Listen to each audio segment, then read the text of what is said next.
there's all kinds of things. There are attention to the governing documents, and sometimes those need not only to be interpreted, but they may in fact need to be changed, particularly in older communities. So that's one thing that a good association lawyer will keep an eye on and advise the board if those things become necessary. And the attorney provides advice if there are some type of violation of use rights, or at least the board thinks there is.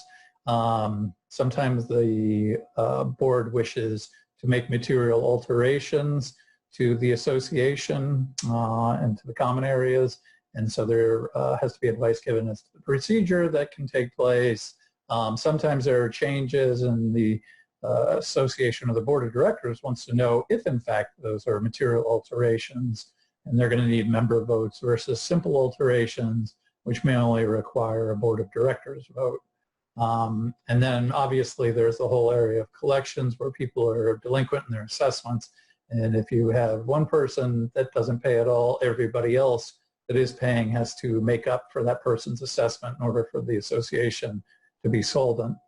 So typically the associations want to enforce the imposition of assessments, and if they're not paid, then the attorney can start collection procedures against that particular unit owner.